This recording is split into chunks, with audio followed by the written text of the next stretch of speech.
peluh ni ada yang setakat perut, ada setakat dada yang tenggelam dalam peluh dan sebagainya. Keadaan sangat dahsyat. Tapi ada orang dapat nikmat yang sangat istimewa, duduk di bawah naungan arasy Allah. Siapakah orang yang dapat duduk di bawah naungan arasy Allah ni? Kita nak tengok Nabi SAW sebut 7 golongan ni. Kita nak kena pastikan paling tidak kita senarai sebagai salah satu daripada 7 golongan tersebut. Nak kena usaha. Kita nak kenal siapa 7 golongan tu, dan kalau boleh kita nak jadi orang yang mendapat tersenarai daripada salah satu, paling kurang salah satu daripada orang yang mendapat naungan arasy Allah nanti di yaumul qiyamah. Sallallahu alaihi wasallam Muhammad. Yang pertama kata Nabi sallallahu alaihi wasallam, imamun adil. Imam yang adil. Imam dengan maksud pemimpin yang adil. Allahumma salli ala sayyidina Muhammad. Tuan-tuan, kalau boleh jadi imam, boleh jadi pemimpin, kita kena jadi pemimpin yang adil. Pemimpin yang salli ala sayyidina Muhammad, berlaku adil pada kesemua pihak yang duduk, orang-orang yang duduk di bawah tanggungan dia, ataupun di bawah Allahumma salli ala sayyidina Muhammad, tanggungjawab dia. Kalau kita turun daripada peringkat paling atas sekali ni, orang pemimpin negara ke, pemimpin masyarakat ke, pemimpin, dia kena jadi orang yang adil. Adil dari segi pihak dia, dan adil kepada orang yang duduk di dalam salli ala sayyidina Muhammad, dia panggil apa, salli ala sayyidina, pimpinan dia. Ulama membahaskan tentang imam adil ni ada dua peringkat. Yang pertama, adil pada diri dia sendiri. Adil pada diri sendiri dengan maksud apa? Dengan maksud dia tidak melakukan kemaksiatan dalam kehidupan dia. Dia meninggalkan kemaksiatan dan dia melakukan ketaatan. Dia kena adil pada diri dia sendiri. Bila dia jadi seorang pemimpin, dia kena jadi seorang pemimpin yang dia meninggalkan kemaksiatan dan melakukan ketaatan. Dia kena jadi macam tu. Sebab apa? Sebab dia akan menjadi contoh dan teladan kepada orang-orang yang duduk di bawah dia. Ni kata, pasal apa tak semayang? Oh, saya tak semayang. Yang duduk atas saya pun tak semayang. Pasal apa rasuah? Oh, atas pun rasuah. Jadi subhanallah, yang pertama, adil yang dimaksudkan ialah adil pada diri dia sendiri. Yang kedua, dia berlaku adil pada orang yang duduk di bawah dia, dengan mengikut semua syariat-syariat yang telah ditentukan oleh agama, dalam meletakkan hukuman, dalam meletakkan ketentuan, dalam menguruskan pentadbiran. Dia mesti berlaku adil kepada orang-orang duduk bawah dia, dan tak kira siapa dia. Nah, salli ala sayyidina Muhammad, jangan jadi, dia panggil Allahumma salli ala sayyidina Muhammad, salli ala sayyidina Muhammad, cenderung kepada satu pihak, walaupun pihak tu melakukan kesilapan disebabkan dia daripada pihak dia. Tak boleh macam tu. Dan macam tu, hari 2 ni lah, bila Perdana Menteri buat pengumuman bahawa salli ala sayyidina Muhammad bagi rakyat ni boleh withdraw akaun kedua dia untuk ambil berapa ratus sebulan? 500 sebulan kan? 500 sebulan selama 12 bulan kan? Setahun. Ada yang mempertikaikan kata ni apa semua tak patutlah bla bla. Saya ingat macam ni lah tuan-tuan. Bukanlah ni, yang pertamanya kita boleh sebut hak dia sendiri. Duit dia sendiri. Bila masa ada keperluan-keperluan tertentu yang dia nak pakai, bagilah dia pakai, tu hak dia. Kan? Sebab mungkin sebelum ni dia terhalang disebabkan ada syarat-syarat tertentu yang kalau nak withdraw pasal nak menjamin penggunaan dia pada waktu yang bersesuaian. Dan waktu ni lah waktu yang paling sesuai untuk dia guna pun. Waktu yang orang masing-masing tak ada kerja lah apa sebagainya. Ada yang saya semak tak ada pendapatan dan sebagainya. Maka inilah waktu yang mungkin waktu yang paling sesuai untuk dia gunakan. Disebut sebagai salli ala sayyidina Muhammad, salli ala sayyidina Muhammad, waktu yang paling sesuai untuk dia gunakan duit tu. Maka gunalah. Saya ada waktu-waktu yang boleh kita nak bercanggah dalam bab-bab politik. Ada waktu-waktu tertentu kita, walaupun orang tu bukan daripada pihak kita kalau benda tu betul, kita raihlah. Macam tu lah saya maksud saya macam tu. Duduk pilah kita mana pun, kita duduk bendera ni ke bendera sana ke. Tapi kalau ada satu-satu kadang-kadang cadangan-cadangan yang sesuai, yang baik, maka walaupun dia bukan daripada pihak kita, maka kita raihkanlah. Sebab tugas kita sebagai pemimpin adalah untuk mensejahterakan rakyat. Untuk peringkat atas lah. Kita tak boleh pergi beratur kot. Orang kata, Ustaz jadi YB mau Ustaz. Di pilihan raya Ustaz jadi YB. Saya kata, saya tak mau. Mak saya pun tak bagi. Sebab kalau jadi YB ni, lagi kalau pergi kedai makan lagi nak kena belanja orang makan. Tapi kalau kita jadi Ustaz ni, kalau kita pergi kedai makan, orang belanja kita makan. Baik, tuan-tuan sekalian, Ustaz Syamad. Baik. Sampai peringkat bawah, imam yang adil mana ni? Imam yang adil pada keluarga kita. Imam yang adil. Kita ni pun imam juga, pemimpin juga. Pemimpin siapa? Pemimpin kepada ahli keluarga kita ni. Macam mana? Dua keadaan tu juga. Yang pertama, kita berlaku adil pada diri kita sendiri, iaitu dengan kita melakukan ketaatan dan meninggalkan kemaksiatan. Dan yang kedua, kita memastikan orang-orang yang duduk di bawah kita ni, kita berlaku adil kepada seluruh yang duduk di bawah kita dengan kita memastikan mereka melakukan ketaatan dan meninggalkan kemaksiatan. Cek anak-anak kita, tengok anak-anak kita. Kita punya jagalah, pedolah di rumah sedaya yang termampu oleh kita. Sallallahu alaihi wasallam. Pastikan anak-anak kita disemayang dengan sempurna. Nabi SAW suruh ajak anak kamu. Bila ni? Ajak dia semayang waktu usia dia 7 tahun. 7 tahun tuan-tuan. Nabi SAW suruh ajak semayang dah. 7 tahun ni bukan balik lagi. Pasal apa suruh awal sangat? Preparation dia untuk dia berhadapan dengan waktu dia balik nanti. Waktu 7 tahun dah ajak, ulama sebut, bila Allah Nabi sebut ajak semayang dengan maksud semua benda-benda yang dia kena buat dalam ibadat dia, dalam kehidupan dia, ajak siap-siap. Yang mana halal, yang mana haram, bab semayang, bab tutup aurat, bab puasa, bab ibadat, semua kena ajak dah. Bila usia dia 7 tahun. Tanggungjawab kita lah tuan-tuan. Bila kita tak ada di rumah, kita deliver, kita agihkan tanggungjawab kita tu kepada isteri kita duduk di rumah, menunaikan tanggungjawab bagi pihak kita.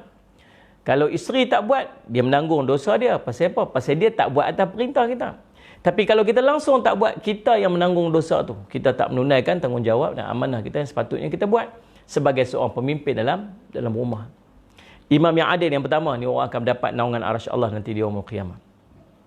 Yang kedua, kata Nabi SAW, wa syabun nasha'a fi ibadatillahi ta'ala. Apa dia? Allahumma salli ala sayyidina Muhammad. Pemuda yang tumbuh dalam beribadat kepada Allah Subhanahu Wa Taala. Pemuda tuan-tuan, syabab ni bawah 40 tahun. Waktu mana ni? Waktu sedang diuji dengan keindahan dan keseronokan dunia, kan? Keinginan nafsu yang memuncak waktu ni, waktu syabab ni. Siapa boleh membesar pada waktu syabab ni dengan dalam keadaan dia tumbuh dalam beribadat kepada Allah, orang ni akan mendapat naungan arasy Allah nanti di yaumul qiyamah. Masalahnya majoriti orang tak dapat waktu ni. Ulama menyebutkan waktu syabab ni waktu separuh dia gila. Separuh gila macam mana? Waktu nak explore, dia nak buat semua benda. Dia nak tahu semua benda, dia nak explore. Ada anak-anak kita, subhanallah, orang muda yang kaki masjid ni yang rajin main kuliah, saya sangat respect kan. Tapi dalam keadaan tu pun nakal juga ada. Yang menyelit juga ada juga sikit-sikit, subhanallah, dengan ujian Facebooknya, dengan WhatsAppnya, dengan apa, Instagram lah, Telegram lah, kilogram lah, apa mau duk main ni. Nak jaga tu punya susah. Tapi ada orang terselamat. Orang yang terselamat ni, dia akan mendapat naungan arasy Allah nanti di yaumul qiyamah. Susah tuan-tuan. Kita kalau boleh kita nak turn back the time lah, kan. Kita nak andai dapat ku undurkan putaran dunia. Boleh ke sikit? Kalau kita dapat patah balik tu, kita nak buat waktu tu jadi waktu yang paling perfect untuk kita buat ibadat. Waktu tubuh badan masih sihat, waktu masih cergas, waktu kaki masih kuat, waktu mata masih cerah, telinga masih nak qiyamul lail apa semua. Tapi waktu tu apa yang kita manfaatkan tubuh badan kita yang hebat ni, yang elok, yang sihat tu, kita telah salah gunakan dia ke arah kemaksiatan. Tuan-tuan yang dirahmati sekalian, sallallahu alaihi Muhammad. Tapi nak buat macam mana kita dah terlepas momen tu?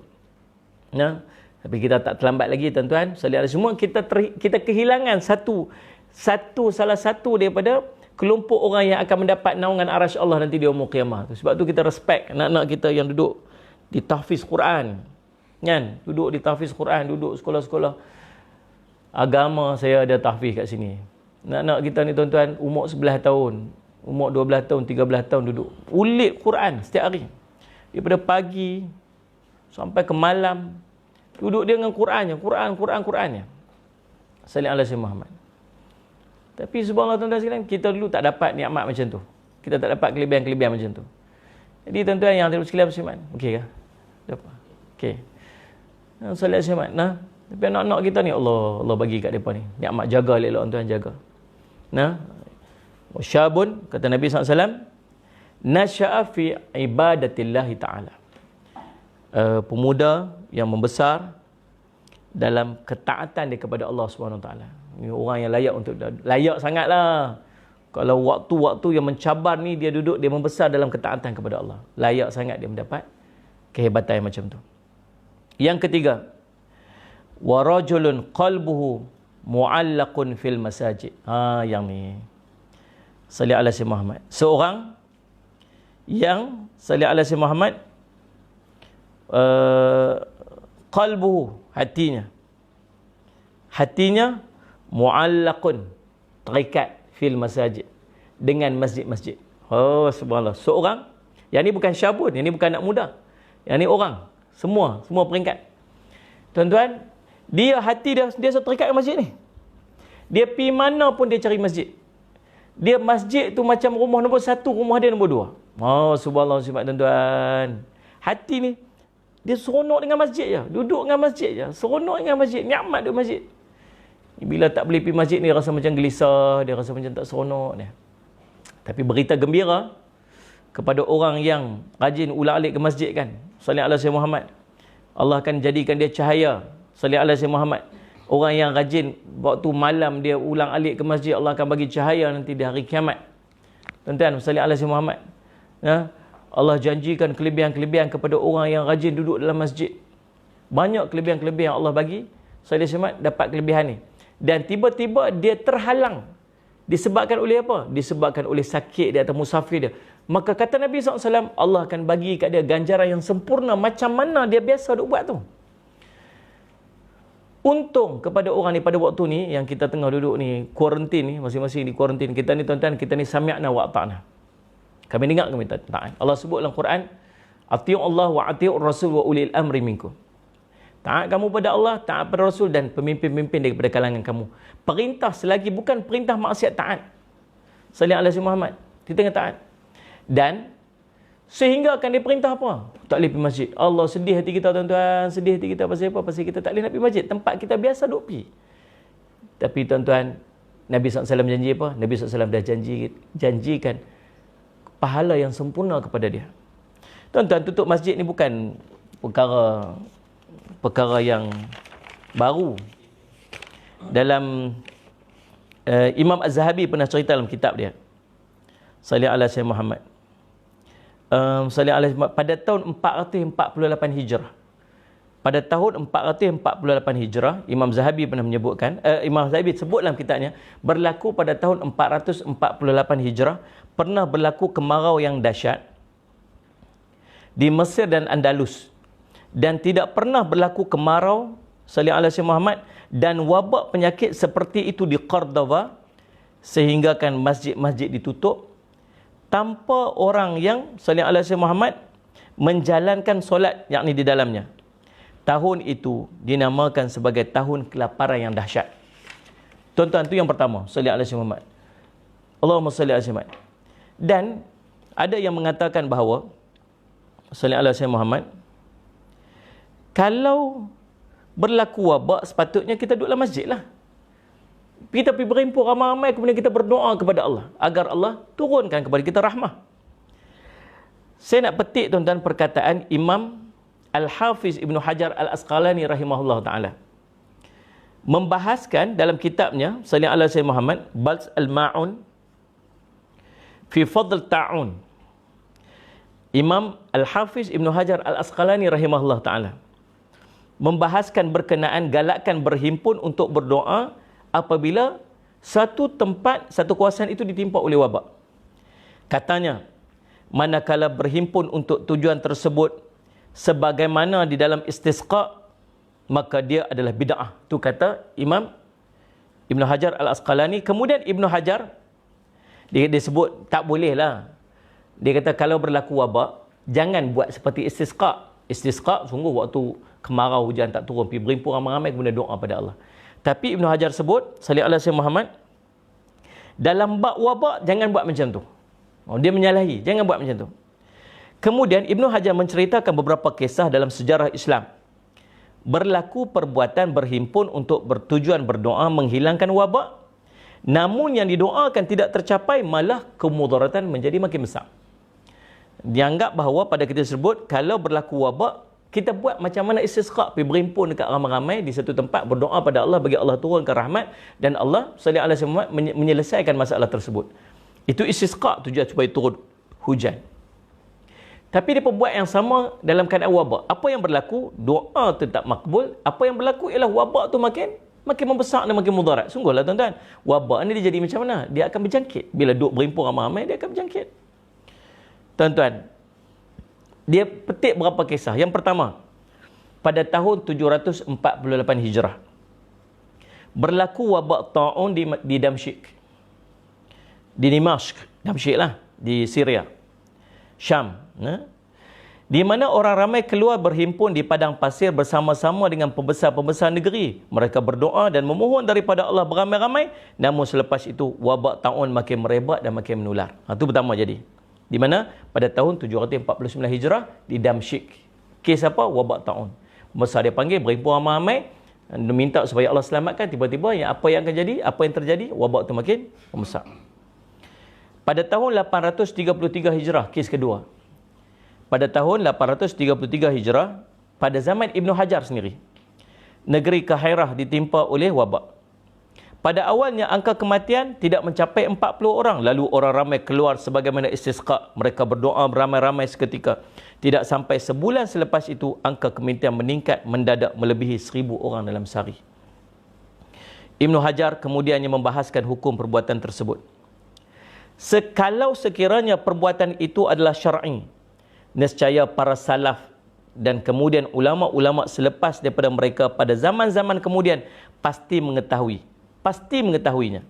Sedangkan tidak sampai kepada kami satu pun, sebarang hadis pun dan asar daripada para ulama pun. Tidak ada satu pun bab dalam tulisan para fuqaha tentang perkara berkenaan. Bad al-Ma'un pada muka surat 328 hingga 330. Jadi tuan-tuan, ini Ibn Hajar cerita tentang bagaimana keadaan yang menyalahi. Maka kita ikut saja tuan-tuan bagaimana diperintahkan oleh sallallahu alaihi wasallam Muhammad, pemerintah kita.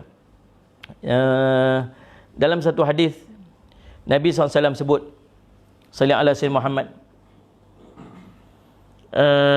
sallallahu alaihi wasallam Muhammad, "Iza sami'tum bihi bi'ardin fala taqdamu alaihi wa idza waqa'a bi'ardin wa antum biha fala takhruju firaran minhu." Nabi SAW sebut dalam satu hadis yang dipegang oleh Sayyidina Umar radhiyallahu an, bila dalam perjalanan dia nak sampai ke satu tempat, tiba-tiba diberitahukan kepada Sayyidina Umar bahawa tempat itu ada wabak. Walaupun disanggah oleh seorang sahabat, dia kata apa, kita ni berhadapan dengan takdir Allah, kalau mati-matilah. Sayyidina Umar kata, sallallahu alaihi wasallam, aku keluar daripada takdir Allah kepada takdir Allah yang lain. Dengan maksud seolah macam nak beritahu, apa salahnya aku memilih daripada takdir yang buruk ni kepada takdir yang baik. Sebab Nabi SAW pernah sebut dalam satu hadis, Nabi sebut yang saya baca tadi ni, hadis riwayat Imam Muslim, apabila kamu mendengar ada wabak di satu tempat, maka janganlah kamu pergi ke situ. Dan apabila dia berlaku di tempat kamu, maka janganlah kamu keluar daripadanya. Kalau ada tempat tu wabak, jangan pergi kat situ. Kalau dekat situ, jangan keluar pada dia. Inilah kuarantin yang kita duk buat lah ni. Sallallahu alaihi Muhammad. Dan Nabi SAW sebut dalam satu hadis, sallallahu alaihi Muhammad, la yuridanna mu'ridu ala muhisun, atau kama qala Rasulullah SAW, muhisan. Kata Nabi SAW, sallallahu alaihi Muhammad, bukan Ustaz Simat, la yuridanna, sallallahu alaihi Muhammad, mumridhu, yang sakit janganlah mendatangi, ala musihha, minta maaf sebut salah dia, sallallahu alaihi Muhammad, yang sakit janganlah mendatangi yang sihat. Demikian disebut oleh Nabi SAW. Hadis riwayat Imam Bukhari dan Imam Muslim, sallallahu alaihi wasallam. Jadi dalam bab ni kita berpegang kepada sallallahu alaihi Muhammad, perintah daripada pemimpin kita yang kata jangan duk pergi berhimpun. Dia nak memutuskan, dia sebut rantaian wabak ni. Bila kita duduk sendiri-sendiri sini, Bila pergi berimpun ramai-ramai, sekali kau ni berjumpa dengan kau ni, sekali dia pergi berjangkit kau ni pula, sekali berjangkit sampai bila orang tak habis. Lah ni pekat-pekat duduk di tempat masing-masing, jangan duduk pergi berimpun, dan kita peganglah kepada perintah dan sebagaimana macam Nabi SAW sebut tadi. Dan bukan pertama kali pernah berlaku pada zaman-zaman sebelumnya sehingga membawa kepada penutupan masjid dan sebagainya. Tapi yang paling penting ialah sallallahu alaihi wasallam Muhammad. Yang paling penting ialah sallallahu alaihi wasallam Muhammad. Tuan-tuan, orang yang biasa dah, hati dah sudah terikat kepada masjid, Allah tetap akan bagi ganjaran seumpama dia duduk pulang ke masjid sebelum daripada ni. Orang yang dah biasa dah duduk melekat di masjid dah, maka Allah akan terus untuk bagi sallallahu alaihi wasallam Muhammad pahala dan ganjaran sebagaimana dia biasa berulang lagi ke masjid. Allahumma salli ala Muhammad. Jadi mudah-mudahan kita termasuk daripada kelompok yang ketiga ni, yang keempat ni. Yang pertama tadi imam adil, yang keduanya pemuda yang membesar dalam beribadah kepada Allah, yang ketiga hati yang sedang terikat kepada masjid, yang keempat warajulani tahabba fillah istama' alaihi wa tafarraqa alaihi. Dua orang yang berkasih sayang kerana Allah SWT, bertemu kerana Allah dan berpisah juga kerana Allah SWT. Ni tuan-tuan, orang yang mendapat naungan arsy Allah nanti di yaumul qiyamah. Berkasih sayang kerana Allah. Kasih sayang macam mana ni? Kasih sayang kerana bukan sebab apa-apa. Dalam satu hadis Nabi SAW sebut, thalathun man kunna fi wajada halawatil iman. 3 perkara yang kalau kamu punya 3 perkara ni, dia akan mendapat kemanisan iman. Mendapat kemanisan iman. Siapa ni? Yang pertama, an yakunallah wa rasul habba ilai min siwahuma, mimma siwahuma. Dia mencintai Allah dan Rasul itu melebihi daripada selain pada keduanya. Yang keduanya ni, apa dia ni? Dia mencintai kepada saudaranya dan tidak dicintai melainkan semata-mata kerana Allah. Yang ni nak cerita ni. Cinta pada saudara se-Islam dia bukan pasal apa-apa, bukan sebab segak dia, bukan sebab baik dia, bukan sebab apa. Cinta dia sebab dia mengucap 2 kalimah syahadah. Kerana Allah. Sallallahu alaihi wasallam. Bila cinta ni dia macam mana? Apa saja kebaikan dia nak pada dia nak kebaikan tu ada kawan dia. Apa saja kemaksiatan dia tak mau ada dekat dia tak mau kemaksiatan tu ada pada kawan dia. Apa yang dia nak orang buat dekat dia buat kat orang lain. Tu kasih. Dan kasih ni bukan pasal apa. Kasih ni semata-mata kerana Allah. Dan sallallahu alaihi wasallam, ni nak cari ni susah ni. Kita kasih ni bersebab. Kita kasih pasal apa kasih dia? Pasal dia baik. Pasal apa kasih dia? Pasal dia kawan aku. Pasal apa kasih dia? Pasal dia suka tolong aku. Semua bersebab. Habis yang tak baik, habis yang tak segak, habis yang tak semayang, tak kasih kat dia. Tak mau nak ajak dia, tak mau nak usaha untuk ajak dia untuk ni.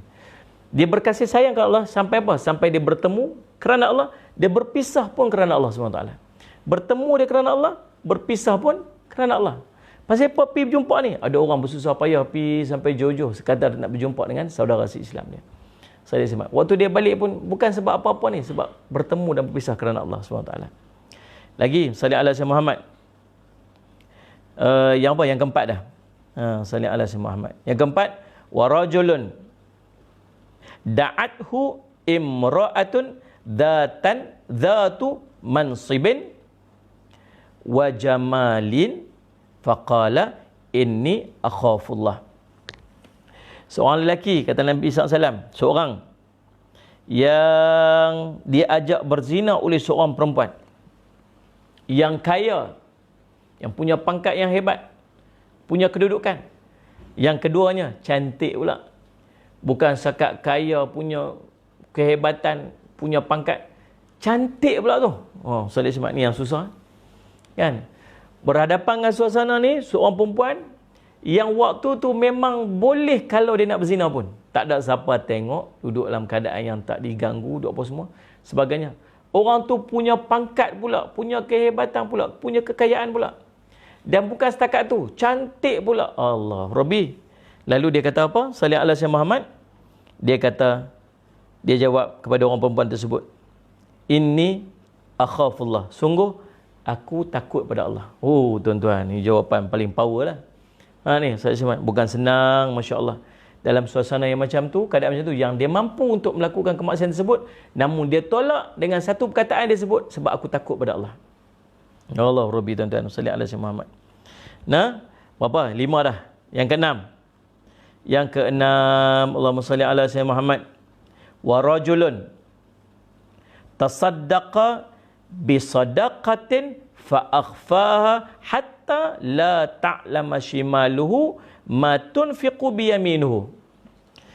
Seorang yang dia bersedekah, salli ala sayyidina Muhammad, dengan satu sedekah, lalu dia menyembunyikan sedekahnya itu sehingga tangan kiri dia tak tahu apa yang diberikan oleh tangan kanan dia. Oh, subhanallah, sampai macam tu.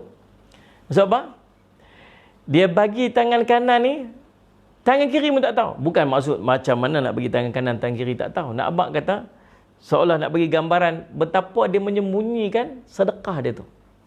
Tuan-tuan, ini ujian besar. Lepas tu Nabi SAW sebut, salli ala sayyidina Muhammad, tentang orang yang sedekah ni. Nabi kata apa? Nabi sebut, Allahumma salli ala sayyidina Muhammad, sadaqatum burhanun. Sedekah ini bukti. Bukti apa? Bukti iman. Hanya orang beriman yang mampu untuk bersedekah dengan sungguh-sungguh ikhlas dalam sedekah dia. Bagi sampai tangan kiri pun tak tahu. Kita ni kalau bagi dia, oh kita nak buat ni apa semua sebagainya. Oh saya nak bagi sedekah. Paling tidak bendahari mesti tahu. Paling tidak mesti ada seorang tahu. Kalau orang tak tahu kita bagi sedekah ni, kita rasa tak syok, tak seronok. Tu kita. Padahal bukan siapa tak tahu pun tak apa dalam sedekah ni. Allah je yang tahu pun dah cukup dah. Tuan-tuan, Ustaz Syamad. Maka tuan-tuan yang sekalian, Ustaz Syamad, yang sedekah. Yang berikutnya, salli ala sayyidina Muhammad. Wa rajulun dzakarallaha khaliyan fafadat aynahu atau kama qala Rasulullah. Seorang yang berzikir kepada Allah, salli ala sayyidina Muhammad, dalam keadaan sepi, sehinggalah salli ala sayyidina Muhammad, fafadat aynahu, sehingga bercucuran air mata dia. Oh subhanallah. Yang dua-dua ni yang related dengan tajuk kita ni, menangis kerana takut pada Allah. Satu dia sebut inni akhafullah tadi bila berhadapan dengan wanita tu. Yang keduanya yang ni. Apa dia? Dia bangun untuk berqiyamul lail, dia bangun untuk berzikir kepada Allah, bermunajat kepada Allah, sehingga mengeluarkan air mata, bercucuran air mata dia.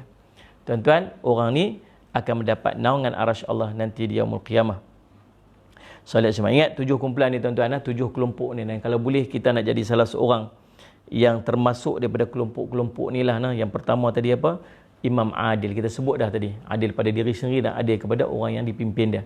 Yang kedua ialah pemuda yang membesar dia dalam salli ala sayyidina Muhammad, dalam mentaati, dalam ketaatan kepada Allah, beribadat kepada Allah. Yang ketiga, salli ala sayyidina Muhammad, rajulun qalbu mu'allaqun fil masajid, orang yang hati dia sentiasa terikat dengan masjid. Yang keempat, salli ala sayyidina Muhammad, dua orang yang berkasih sayang kerana Allah. Dia bertemu dan berpisah juga kerana Allah. Yang kelima, orang yang salli ala sayyidina Muhammad, lelaki yang diajak berzina oleh seorang perempuan yang kaya dan cantik. Lalu dia mengatakan, inni akhafullah, aku takut pada Allah. Yang keenam ialah seorang yang bersedekah. Yang sedekah tangan kanan dia sehingga tangan kiri pun dia tak tahu. Dia begitu menyembunyikan sedekah. Yang keenam, yang ketujuh ialah orang yang berzikir kepada Allah dalam keadaan sepi, sunyi. Lalu salli ala sayyidina Muhammad sehingga bercucuran air mata dia. InsyaAllah. Kita tuan-tuan, mudah-mudahan kita termasuk daripada kelompok-kelompok orang yang salli ala sayyidina Muhammad, termasuk daripada senarai 7 orang ni, kelompok ni, yang akan mendapat naungan arasy Allah nanti di yaumul qiyamah, insya-Allah. Ada soalan tak dia?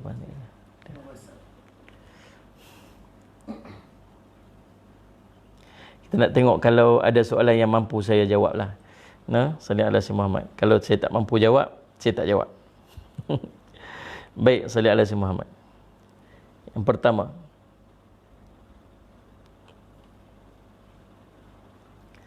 Allahumma salli ala sayyidina Muhammad.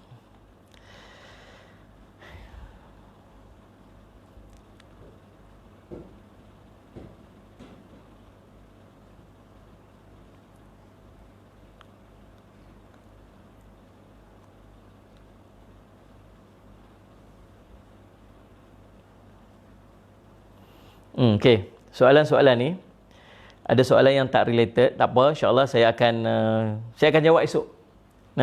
Saya akan jawab esok sebab saya nak cari juga maklumat-maklumat dia supaya saya jawab dalam keadaan yang sahih, insya-Allah. Cuma saya nak pilih satu ni. Ustaz, saya duduk dekat dengan surau. Setiap kali azan rasa macam hati ni dikoyak-koyak sebab tak dapat pergi surau, sedihnya. Allah, mudah-mudahan orang-orang yang melekat hati dengan masjid ni, dia merasa macam tu. Dia rasa sedih sebab tak boleh nak pergi. Tapi tak apa, insya-Allah, sebagaimana disebutkan oleh Salih Sumat Nabi SAW, bahawa ganjarannya sama seperti mana dia waktu dia ulang alik ke masjid sebelum daripada ni.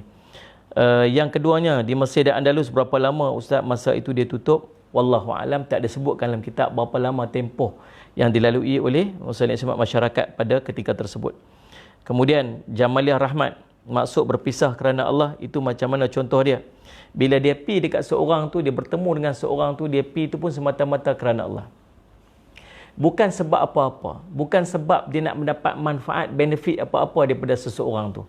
Ada orang yang dia pi supaya dia nanti kalau dia pi tu dia akan dapat habuan-habuan dunia dia.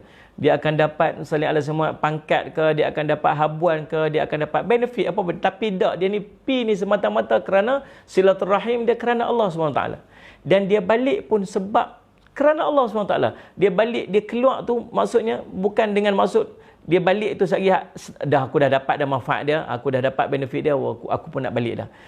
Bukan macam tu keadaan dia. Dia pi tu pun kerana Allah dan dia berpisah tu juga kerana Allah semata-mata. Ini yang disebutkan oleh Nabi SAW ni, orang yang akan mendapat naungan arasy Allah nanti di yaumul qiyamah. Salli ala sayyidina Muhammad. Itu berapa soalan yang saya dapat jawab pada malam ni.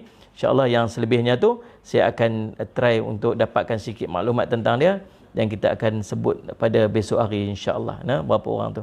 Yang pertama dia tanya tentang ada tak doa-doa yang kita boleh dapat ya, ataupun amalan yang kita boleh dapat supaya hilang rasa anxiety, rasa takut. Dan waktu ni memang semua orang rasa takut. Saya pun ada anxiety juga. Saya pun ada risau juga, takut bila duduk dalam suasana macam ni, sifat manusia. Tapi insya-Allah ada amalan-amalan tertentu yang kita boleh buat. Insya-Allah saya akan cerita esok hari. Antara dia saya nak ajak tuan-tuan buat amalan salih ala Sayyidina Muhammad. Saya pun dah mula beramal bila saya terima daripada guru saya untuk kita beramal pada setiap hari selepas maghrib dan selepas subuh kita baca salih ala Sayyidina Muhammad surah Quraisy, li ila fi Quraisy ila fi rihlati syita'i was saif tu kita baca sampai habis 21 kali setiap hari lepas sembahyang subuh dan lepas sembahyang maghrib. Itu doa di antara amalan yang saya dah mula beramal dengan dia. Itu bila guru kita bagi, kita beramal lah salih alaihi wasallam, dan mudah-mudahan dengan amalan-amalan tersebut Allah akan menjauhkan kita daripada musibah-musibah dan wabak ni. Demikian salih alaihi wasallam. Dan ada satu lagi doa yang saya amalkan pada setiap hari. Esok saya akan bagi kat tuan-tuan. Esok saya akan cuba untuk bagi tuan-tuan ataupun salih ala Sayyidina Muhammad. Esok saya akan cuba bagi kat tuan-tuan doa dia. Doa dia agak panjang sikit. Doa ni saya ambil daripada Ustaz Muhadir. Ustaz Muhadir bagi doa dia dan ijazahkan kepada saya. Dan saya ingat saya beramal dengan doa ni semenjak tahun 2015 hari tu. Alhamdulillah. InsyaAllah saya akan bagi pada tuan-tuan esok, insyaAllah. Dan cukup sekadar tu untuk malam ni. Kita jumpa esok hari.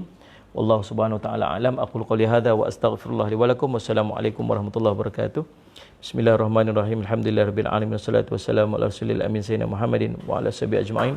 Allahumma faqihna fid din wa 'allimna ta'wil wa ja'alna min ibadikas salihin wa hdina siratal mustaqim. Allahumma arina haqqan haqqan warzuqna ittiba'ah wa arina batila batilan warzuqna ijtinabah. Wa sallallahu ala sayyidina Muhammadin wa ala alihi wa sahbihi wasallam. Alhamdulillahirabbil alamin.